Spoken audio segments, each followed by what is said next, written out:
신약 성경 343페이지 디모데후서 1장 15절입니다. 아시아에 있는 모든 사람이 나를 버린 이 일을 네가 아나니 그 중에 부겔로와 허머게네가 있느니라. 원컨대 주께서 오네시보로의 집에 긍휼을 베푸시옵소서. 저가 나를 자주 유쾌케 하고 나의 사슬에 매인 것을 부끄러워 아니하여 로마에 있을 때 나를 부지런히 찾아 만났느니라. 원컨대 주께서 저로 하여금 그날에 주의 긍휼을 얻게 하여 주옵소서. 또 저가 에베소에서 얼마큼 나를 섬긴 것을 네가 잘 아느니라. 이 15절에서 18절까지의 내용은 우리로서는 읽을 때, 성경을 읽을 때 그리 중요하게 생각되지 않고 개인적인 편지의 내용 속에 사적인 일을 디모데에게 전한 그런 정도로 치부될 수 있습니다. 그러나 여기에 이 기록은 그 앞에 우리가 여태껏 살펴보고 있는 디모데에게 에베소 교회를 맡기고 또 에베소 교회뿐만 아니라 이제 고린도 교회에도 디모데를 보내고 해서 바울이 자기가 세운 교회들을 바울을 이어 그 말씀으로 지키며 세워가는 그런 일들을 맡긴 그 배경을 생각해 보면 이 정당한 신앙의 결과와 잘못된 그 신앙의 결과가 결국 어떻게 나타나느냐 하는 것으로 증거된 역사적 사실인 그런 무게를 가집니다. 그러니까 정당한 믿음으로 하나님의 자녀로 사는 자들은 이 바울이 당하는 고난을 믿음 안에서 제대로 이해하고 잠시 받는 환난에 경한 것으로 이해하여 영원한 영광에 중한 것을 위하여 바울 편을 들고 그로부터 받은 신앙을 지켜 인내하고 승리하였고, 그렇지 않은 잘못된 신앙을 가지게 되면 세상에서 보상을 받지 못하고 세상으로부터 고난을 당할 때 결국 믿음을 놓게 되는 이런 전혀 다른 결과를 가져오게 된다 하는 것을 보여주고 있습니다. 우리는 모르는 사람들 이름만 나오니까 아시아에 있는 모든 사람이 나를 버린 이 일을 내가 아나니 그 중에 부겔로와 허머게네가 있느니라. 그러니까 아시아에 있는 모든 사람이라는 것은 지금 아시아에 지금으로 우리가 보면 터키입니다. 터키가 그때는 아시아였습니다. 그러니까 거기에 있는 여러 교회들이 다 버렸다는 거죠. 그냥 전체가 다 그 신앙을 버리고 무너졌는데 그 중에 부겔로와 허머게네라고 이름을 밝힌 걸 보면 맞아, 이 두 사람은 누구 하나 아는 그럴 리가 없는 사람이었던 것 같습니다. 그러니까 우리가 예를 드는 겁니다. 예를 들어서 그쪽을 쳐다보니까 좀 겁나죠. 제가 여기 이제 그럴 리가 없는 사람들이 지금 여기 앉아 있는 거거든요. 그죠? 여기 그럴 리가 있는 사람이 어떻게 성가대까지 앉아 있겠어요? 이 중에 두 사람을 한번 이 대신 적용을 해보자 이거예요. 예래도 이런 예에 처해지면 기분 나쁘거든요. 그러니까 이름은 말하지 말고 서로 여러분이 보고서 두 사람을 찝으란 말이에요. 각자. 그래갖고 이 구절을 읽어보란 말이에요. 아시아에 있는 그러지 말고 이렇게 하죠. 잠실에 있는 모든 사람이 나를 버린 일을 내가 아나니 그 중에 두 사람 각각 누구와 누구까지도 있느니라. 지금 그 얘기라고요. 그럴 리가 없는 그 믿음 좋았던 사람, 그 끝까지 당연히 충성할 거라고 생각했던 그 믿음 좋았던 사람도 아니었더라. 여기에 사실 이 가르침의 무서움, 이 기록의 무서움이 있습니다. 우리가 우리의 신앙을 점검할 때 각각 나는 예수를 믿노라, 나는 신앙을 가졌노라, 지금 신앙생활을 하고 있노라 하는 부분에 대하여 우리로 하여금 돌아보게 하는 것입니다. 말하자면 여러분들이 나중에 예를 이건 들 수가 없어요. 그러니까 우리 교회에 있는 사람은 들지 맙시다. 그러니까 밖에 있는 그러니까 우리만 비밀을 지키면 되니까 말하자면 이런 거예요. 한국에 있는 모든 사람이 나를 버린 이를 내가 아나니 그 중에 김영삼과 김대중이 있느니라. 그러면 우리가 글쎄 그렇게 안 놀랄까요? 내 그럴 줄 알았어. 그럴 수도 있으니까 더 센 사람. 예를 못 들겠습니다. 이건 뭐 본인에게 너무 치명적인 예인데 그냥 예를 들었는데도 본인들이 너무 놀랄까봐 들 수가 없습니다. 그러니까 우리 각각 내가 이 속에 들어갈 수도 있다 이런 경각심을 가지고 이제 이 글을 기록하여 디모데에게 뭘 촉구하고 있는가를 봐야 되는 겁니다. 디모데에게 계속 뭘 하라는 거예요? 바른 교훈을 전해라. 바른 교훈이 뭐였죠? 거짓 없는 믿음에서 나오는 사랑, 예수 그리스도를 믿는 경건의 능력, 경건의 유익, 이걸 전하지 못하면, 이걸 제대로 내가 하지 못하면 이 꼴이 생긴다. 이 결과가 생긴다. 우리 모두가 같이 한 형제요, 한 믿음을 고백하고 같이 영원한 나라에 들어갈 거라고 생각했는데 아닌 이런 일이 생긴다. 우리 예를 들면 부실공사하면 봐라, 성수대교 봐라, 그때 삼풍백화점 봐라, 그렇게 예를 드는 거죠. 그게 무너질 줄 누가 알았냐? 그 다리가 무너질 줄 누가 알았냐? 그런 얘기를 하는 겁니다. 그래서 이 시점에서 사실 우리가 오늘 우리 각각을 돌아보기를 바라는 것입니다. 제가 지금 이 디모데 전후서를 통하여 바울이 그토록 이렇게 거듭 강조를 해서 복음의 핵심이 무엇이며 어디에서 틀릴 수 있으며 사람들이 이 복음을 지키는 일에 어떤 위협 앞에 있는가를 거듭 강조한 것들을 이제 다시 한번 우리가 점검해서 우리의 신앙을 이 시점에서 한번 돌아볼 필요가 있습니다. 신앙생활이란 결국 보이는 것에 지지 않는 싸움입니다. 보이는 것이란 이 세상입니다. 이 세상의 힘, 이 세상의 가치죠. 그러니까 우리가 디모데전서 6장에서 봤죠? 부하려 하는 자들, 돈을 사랑하는 것, 이렇게 예를 들었습니다. 그거는 부자를 꾸짖는 것이 아니라 그랬죠. 이 세상이 가지는 힘, 이 세상이 인정하는 가치와 하나님 안에 있는, 예수 그리스도 안에 있는 하나님의 약속과 인정하시는 가치로 목표를 삼는 것과의 차이를 계속 강조하고 있습니다. 그러니까 지금 디모데 후서 1장은 무슨 얘기 속에 이게 나오느냐 하면 바울이 내가 감옥에 갇힌 걸로 인하여 겁내지 마라. 의 연장선상에 있습니다. 7절 보시죠. 하나님이 우리에게 주신 것은 두려워하는 마음이 아니요 오직 능력과 사랑과 근신하는 마음이니 그러므로 내가 우리 주의 증거와 또는 주를 위하여 갇힌 자 된 나를 부끄러워 말고 오직 하나님의 능력을 쫓아 복음과 함께 고난을 받으라. 이게 연장선상인 겁니다. 그러니까 이 넘어진 사람들은 다 뭐냐 하면 이 바울이 고난을 받는 것과 동일한 믿음의 인생을 살 때 당하는 세상 앞에서의 고난 때문에 주를 믿는 믿음을 놓은 자들이죠. 결국은. 그러면 이제 그 뒤에 나오는 원컨대 주께서 오네시보로의 집에 긍휼을 베푸시옵소서. 이건 우리가 누구든지 예를 들 수 있습니다. 여러분 누구 할까요? 맞아. 원컨대 주께서 유영재 집사의 집에 긍휼을 베풀어 주시옵소서. 저가 매주 수요일마다 그 한심한 성가대원들을 데리고 기꺼이 주를 찬양하였나이다. 이제 이런 내용인 거예요. 현실적인 거란 말이에요. 그렇지 않겠어요? 유영재 집사 머리 신 거 보세요. 오죽하면 그랬겠나. 성가대원들이 더 쉬었어요? 유 집사가 더 쉬었어요? 유 집사가 더 쉬었다고요. 나이는 저쪽에 앉은 분들이 많은데 시기는 이 젊은 유 집사가 이 얘기를 하는 거예요. 이걸 지켜내는 거죠.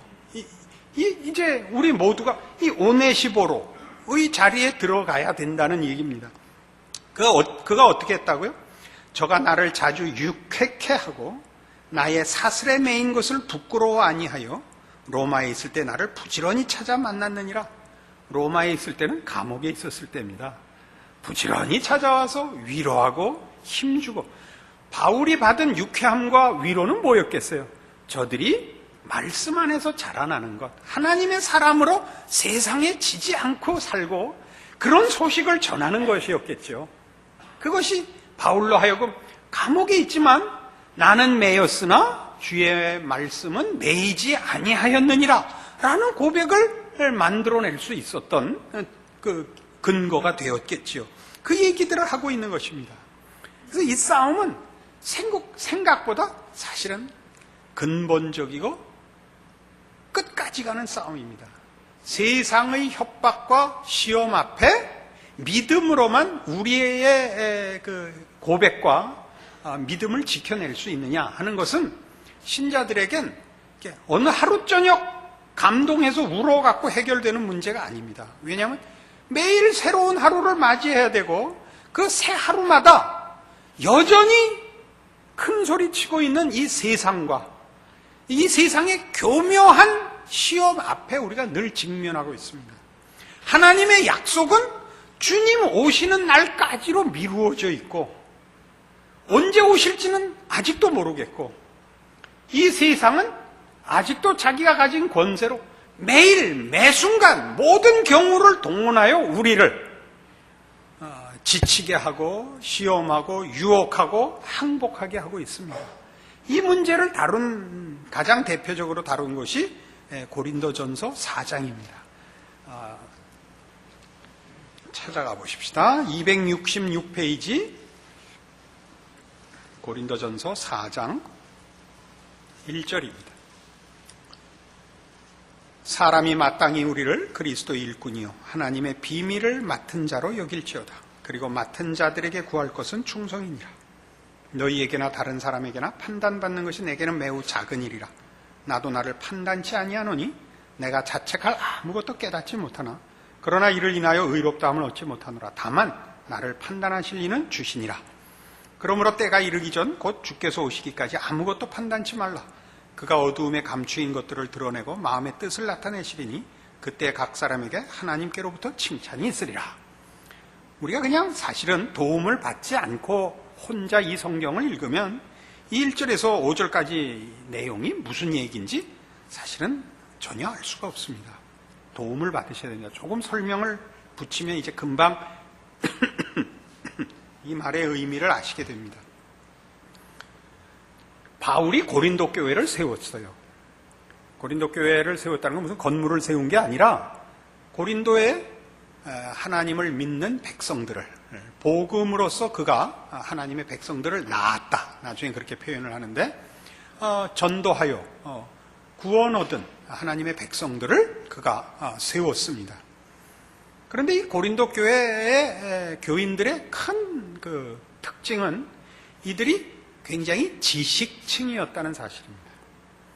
그래서 고린도 교회의 큰 문제 중에 하나가 저들이 이 복음을 신앙으로 하나님의 은혜로 받았다고 생각하는 것보다 자신들이 똑똑해서 이해했다고 하는 문제가 큰 문제 중에 하나였습니다. 그것이 왜 문제가 되냐 하면 기독교라는 진리를 똑똑해서 알고 그러니까 그걸 조금 더 확대해서 세상적으로 가장 능력 있어서 이해하고 도달한 자리로 이해해서 기독교 신앙을 가진다는 것은 말하자면 세상에서 가장 성공한 우월한 자의 표가 되고 말았습니다. 그러자 바울이 바보가 됐죠.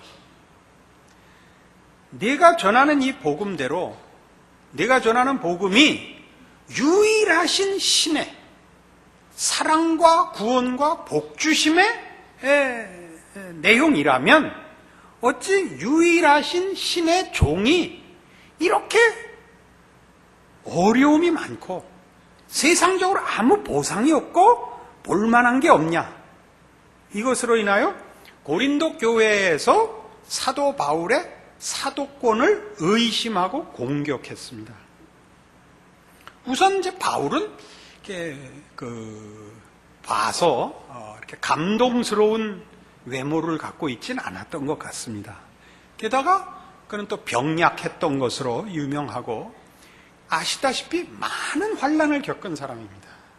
그러니까 신이 너를 보냈다면 어려운 길도 쉽게 만들어줘야 될 텐데 네가 가는 길은 가는 데마다 고난밖에 없냐?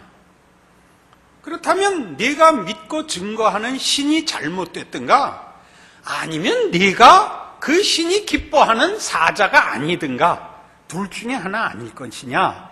라는 공격을 받은 겁니다. 그래서 바울이 지금 뭐라 그래요?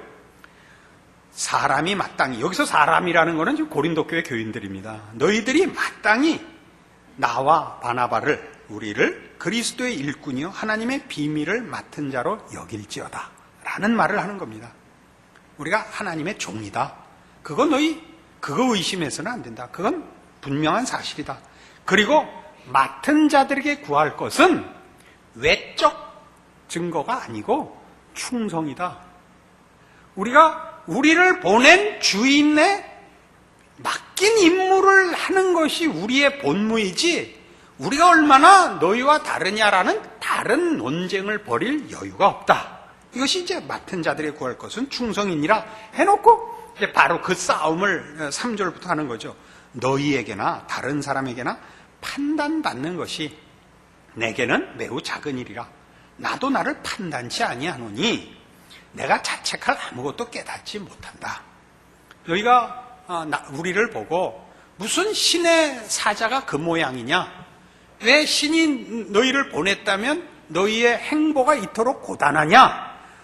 너희 가짜 아니냐? 라는 건 나는 괴념치도 않고 문제도 되지 않는다. 그리고 나는 내가 하는 일에 있어서 잘못을 내가 사실은 발견할 수 없을 만큼 내가 충성된 자다. 그러나 그걸로 내가 잘났다고 나를 증거하거나 근거로 삼지 않는다. 오직 우리는 주 앞에서 나중에 판단받을 것이라. 우리를 판단하고 점수 매길 이는 우리 주님밖에 없다. 그러므로 때가 이르기 전 곧 주께서 오시기까지 아무것도 판단치 말라. 그가 어두움에 감추인 것들을 드러내고 마음의 뜻을 나타내시리니 그때 각 사람에게 하나님께로부터 칭찬이 있으리라. 여기까지 나온 얘기를 이제 이해하셨죠? 그리고 이제 꾸짖는 겁니다. 너희가 뭘 잘못하고 있느냐를 꾸짖습니다. 형제들아, 내가 너희를 위하여 이 일에 나와 아볼로를 가지고 본을 보였으니 이는 너희로 하여금 기록한 말씀 밖에 넘어가지 말라 한 것을 우리에게서 배워 서로 대적하여 교만한 마음을 먹지 말게 하려 함이라. 우리는 시키는 대로 하고 있다. 그 이상의 일은 우리의 책임도 권리도 아니다. 너희도 내가 가르쳐준 하나님의 말씀과 약속 안에서 그 가르침의 적극성을 띄울 것이요. 그 외의 문제에 대해서는 너희 따지지 마라. 그건 믿음이 아니다. 중세시대의 스콜라 철학이 너무나 모든 것을 설명하려고 해서 일종의 소피스트들 비슷하게, 궤변가들 비슷하게 됐던 역사적 현실이 있었습니다. 바늘 끝에 천사가 몇 명이나 올라가 설 수 있는가? 이런 얘기. 또 하나님은 자신이 들 수 없을 만큼 무거운 물건을 만드실 수 있는가? 말을 알아들으셨어요? 못 만들면 못 만드는 것도 전능이 안 되고, 못 들면 못 들어서 문제가 되고, 그럼 들면 못 만든 게 되고, 이런 식의 쓸데없는 생각하지 말고 가르쳐 주는 거 해라. 지금 그 얘기예요. 그러면서 7절, 누가 너를 구별하였느냐? 네게 있는 것 중에 받지 아니한 것이 무엇이냐? 네가 받았은즉 어째요 받지 아니한 것 같이 자랑하느냐? 너희가 가진 복음에 관한 진리, 믿음에 관한 내용 속에, 그러니까 고린도 교회는 또 하나의 특징이 있었는데 저들에게 은사가 있었습니다. 은사가 풍성한 교회라서 방언도 있고 예언도 있고 신유도 있습니다. 이게 다 자랑거리가 됐죠. 그거 다 받았으면서 왜 마치 너희가 가진 원래 능력인 것 같이 구느냐? 네가 받았은즉 어찌하여 받지 아니한 것 같이 자랑하느냐? 너희가 이미 배부르며 이미 부요하며 우리 없이 왕노릇하였도다. 우리가 너희와 함께 왕노릇하기 위하여 참으로 너희의 왕노릇하기를 원하노라. 그래 너희 자랑해라. 정당한 이유와 믿음 안에서 자랑해라. 근데 너희 거기 넘어갔다. 그러면서 뭐라 그러냐 하면 하나님께서 그리스도 예수 안에서 우리에게 베풀고 왕노릇하게 하는 진정한 복음의 비밀은 세상적인 것으로 보상받거나 확인되지 않는다라는 얘기를 이제 9절부터 하는 겁니다. 내가 생각건대 하나님이 사도인 우리를 죽이기로 작정한 자같이 미말에 두셨으며 우리는 세계 곧 천사와 사람에게 구경거리가 되었노라. 우리는 그리스도의 연고로 미련하되 너희는 그리스도 안에서 지혜롭고 우리는 약하되 너희는 강하고 너희는 존귀하되 우리는 비천하여 바로 이 시간까지 우리가 줄이고 목마르며 헐벗고 매맞으며 정처가 없고 또 수고하여 친히 손으로 일을 하며 후욕을 당한 즉 축복하고 핍박을 당한 즉 참고 비방을 당한 즉 권면하니 우리가 지금까지 세상에 더러운 것과 만물의 찢기같이 되었도다. 고린도 교회 교인들이 뭘 자랑하고 있죠? 그들이 가진 지식, 그들이 받은 은사를 자랑하고 있습니다. 왜 자랑하죠? 이건 신이 내가 다른 사람과 다르다는 것을 확인해 준 표다. 우린 원래 우월한 종족이었다. 이런 식으로 자랑하고 있으니까 이제 바울이 공격을 하는 겁니다. 그게 원래 네 거였느냐? 네가 만든 거냐? 하나님이 주신 것인데 왜 네 것을 꺼내놓은 것 같이 구느냐? 우리를 봐라. 하나님이 사도인 우리를 어떻게 쓰나 봐라. 세상적인 영광이나 세상적인 가치로 우리를 치장하더냐? 아니지 않느냐? 그게 이제 9절이에요. 내가 생각건대 하나님이 사도인 우리를 죽이기로 작정한 자같이 미말에 두셨으며 우리는 세계 곧 천사와 사람에게 구경거리가 되었노라. 예전에 고린도 전서 할 때 이 부분은 설명한 부분이지만 잊으셨거나 그때 못 들으신 분을 위해서 재탕을 합시다. 여기를 이 미말에 두었다는 건 맨 끝에 뒀다는 뜻인데 로마 시대에 로마라는 나라는 세계를 제패하고 있었고 계속 그 나라를 확장하고 있었습니다. 그래서 반대하거나 또는 아직 정복하지 못한 나라들을 정복하여 영토를 넓히는 일이 다반사여서 여러분 벤허에서도 보셨다시피 그 어디를 정복하고 들어와서 그 승리의 행진을 하는 이 일들이 로마에서는 흔했던 경험 중에 하나였습니다. 그때 그 싸움에 나가 이기고 온 그 장수가 맨 앞에 서고 그 마차에 타고 로마 시민들의 환호 속에 그 시가 행진을 해서 그 신전 앞까지 가는 거죠. 그러면 장수가 맨 앞에 서고 그 다음에 같이 참전했던 다음 장수들과 부하 장수들과 병사들까지 전부 서서 그 시가 행진을 해가지 않습니까? 그럼 그 뒤 맨 끝엔 뭐가 쫓아오느냐 하면 전리품. 그러니까 그 이겨서 잡아온 적군의 포로. 그럼 그 포로들도 누구가 있냐 하면 그쪽에 지배계급들, 왕족들, 장수들이 거기 전리품으로 잡혀오는 겁니다. 뺏어온 특산품들. 이게 그 얘기예요. 사도인 우리를 죽이기로 작정한 자가 그 나중에 다 죽일 거예요. 포로들을. 그렇지 않습니까? 미말에 두셨다. 이 승전 시가 행진의 맨 끝에 끌려오는 포로같이 우리를 그런 모습으로 쓰고 계신다. 이렇게 소개하고 있습니다. 그러니까 이건 왜 이렇게 하느냐 하면 우리 다 아시다시피 하나님은 십자가의 방법으로 일하시기 때문입니다. 우리 제가 거듭 강조하는 좋아하는 성경 구절 마태복음 16장 24절 꼭 외우셔야 돼요. 누구든지 나를 따르려거든 자기를 부인하고 자기 십자가를 지고 나를 쫓을 것이니라. 하나님은 이 방법 외에 다른 방법을 쓰시는 적이 없습니다. 한 알의 밀알이 땅에 떨어져 썩으면 많은 열매를 맺고, 그죠? 뻥튀기 가게에 갖다 주면 물론 뻥을 튀겨서 그 밀알이 이따만해질 수는 럭비공만해질지는 몰라도 그건 열매가 아닙니다. 이 얘기를 하는 것이죠.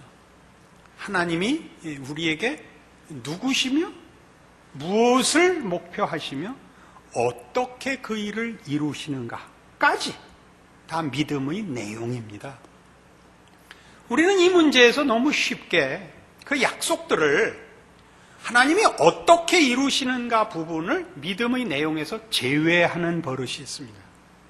그럼 어떤 문제가 생기느냐 하면, 사는 동안은 믿음은 고백으로만 가지고 있고 약속으로만 가지고 있고 실제 생활에는 전혀 써먹지 않는 것이죠.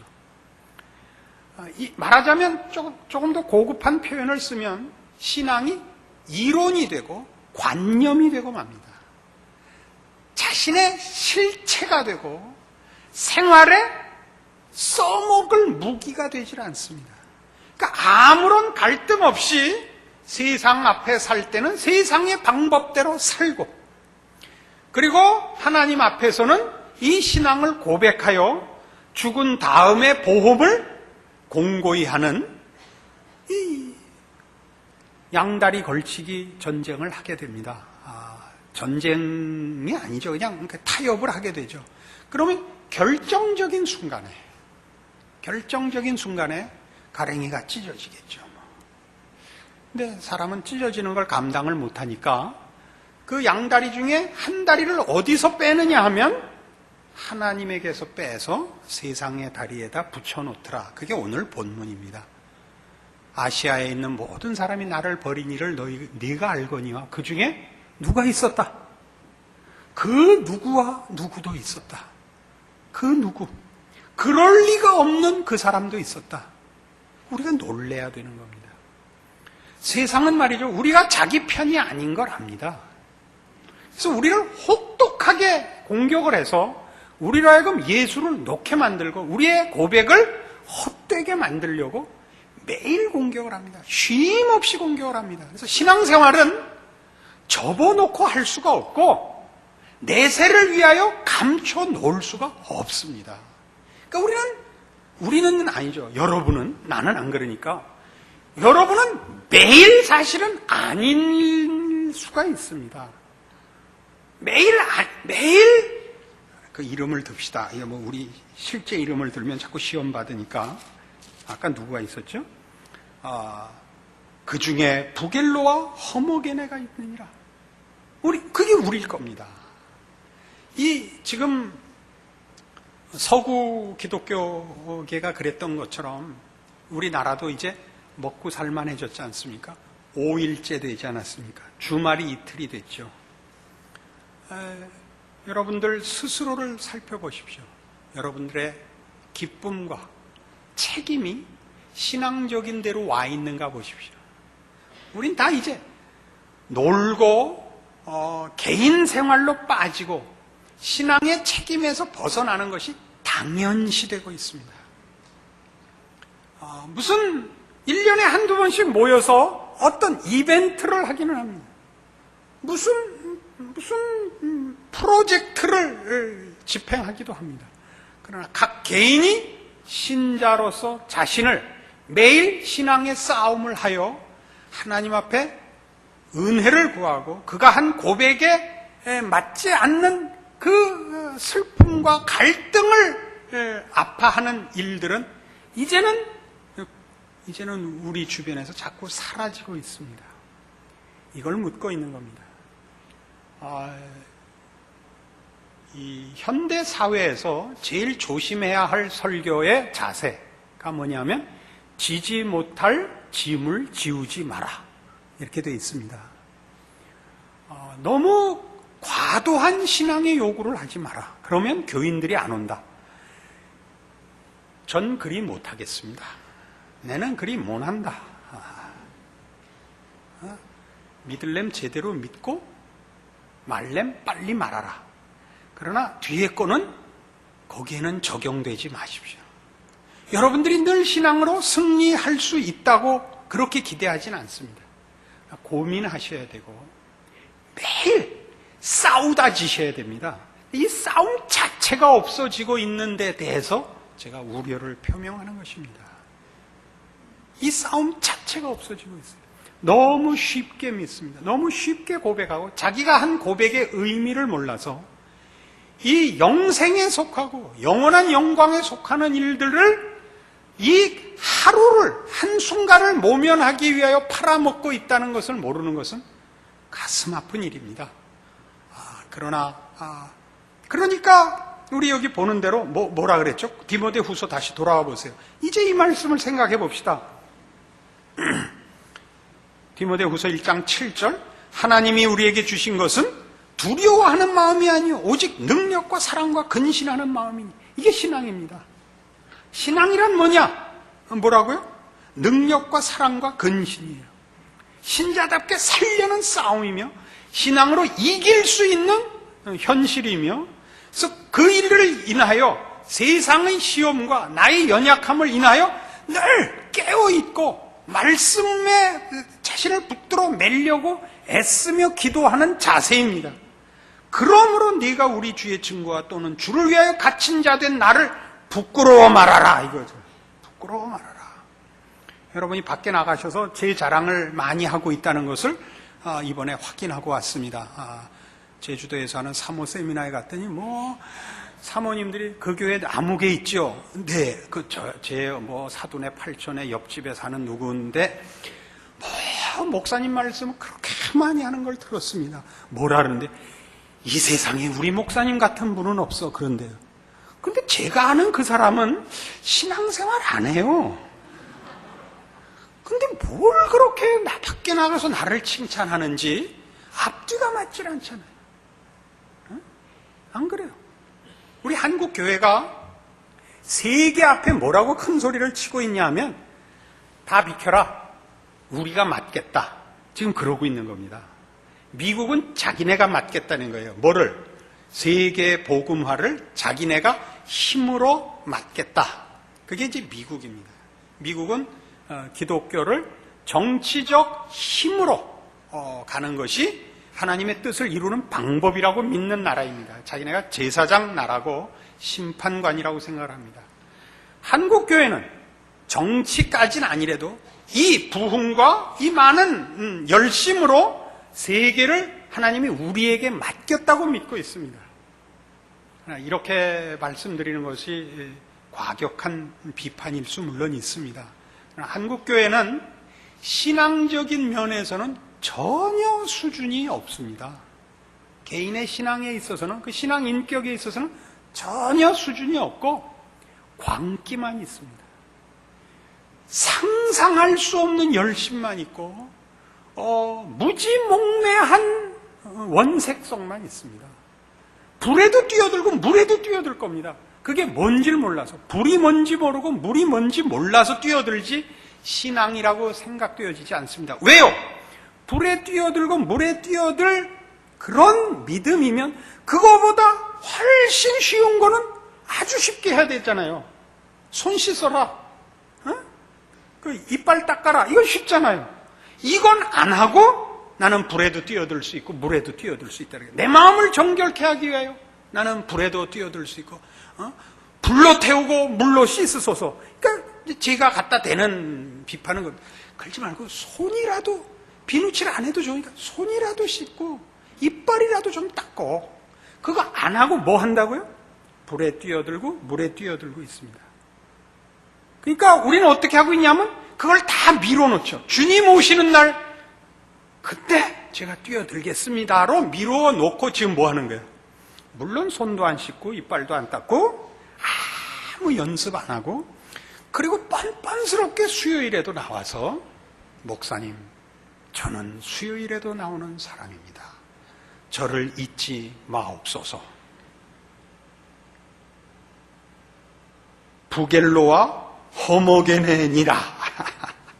이렇게 놀리면 안 됩니다만은 정말 신앙을 지키는 건 만만치 않다는 얘기를 하려고 그럽니다. 여러분 놀리고 싶은 마음 전혀 없습니다. 여러분의 진심을 하나님이 받아주시는 것 제가 압니다. 그러나 이걸로 끝이 아니라는 것 잊지 마십시오. 매일의 싸움을 지켜내야 됩니다. 주께서 십자가에 달리신 것을 부끄러워 아니해야 하며 그것이 능력인 줄 알아야 하며, 바울이 옥에 갇히고 매맞고 이 모욕을 받은 것이 부끄럽지 않다는 것을 알아야 됩니다. 이것이 하나님이 우리를 통하여 일하시는 기뻐하시는 방법이라는 걸 알아야 됩니다. 세상이 우리라고 너 예수 믿으면 뭐든지 다 된다면서 왜 그따위로 살아? 이걸 감수하시고 그거가 아니고 영원한 것을 찾고 주 안에서 우리의 평안과 보상과 상급이 있느니라 라는 믿음을 지켜내는 싸움의 승리를 여러분 자신의 인생에서 실천하셔야 됩니다. 훨씬 어려워진 상황입니다. 어느 시대가 가장 어려웠느냐? 저는 현대가 제일 어렵다고 생각합니다. 초대교회도 어려웠습니다. 왜냐하면 그때는 물리적으로 핍박을 하던 때였으니까 신앙 지키기 어려웠습니다. 그리고 우상이 가득한 나라에서 신앙생활을 해야 됐었습니다. 결코 우리보다 쉽지 않은 형편에 있었으나 그때 온 세계에 복음이 퍼졌습니다. 복음의 능력을 하나님의 일하심에 궁극적인 승리를 여러분이 역사를 통하여 확인하고 계십니다. 그러니까 우리도 이제 우리의 책임을, 우리가 한 고백을, 그 고백의 진정한 힘과 능력과 승리를 누려야 합니다. 그걸 놓치면 우리만 손해입니다. 여러분 각자 오늘의 말씀이 주시는 이 경고와 그리고 우리가 치러야 할 영적 전쟁과 거기서 얻어지는 진정한 기쁨과 승리를 맛보시는 하나님의 자녀들 되기를 원해서 이 말씀 증거합니다. 기도하십시다. 하나님 아버지 은혜를 감사합니다. 하나님께서 우리에게 주신 것은 두려워하는 마음이 아니요 능력과 믿음과 근신하는 마음이요 그것은 사랑이요 충성이요 주를 힘입어 가지는 승리요 하나님을 믿는 자의 경건한 복락들입니다. 우리의 신자된 현실을 돌아보게 하사 우리가 경건을 사모하여 싸우고 있는가? 죄와 싸우고 있는가? 세상의 시험과 맞닥뜨리고 있는가? 자신을 돌아보는 오늘의 이 말씀이 되게 하시고 혹 잠자고 있었으면 깨워주시고 지고 타협하고 세상 보고 두려워 떨고 있었으면 새로운 힘을 주사 주께서 우리를 구원하신 그 능력이 우리를 지키시는 은혜로 우리의 고백과 우리의 믿음들이 정당한 책임을 감당하는 신자의 충성과 승리로 인도함을 받게 하여 주시옵소서. 예수님 이름으로 기도합니다. 아멘.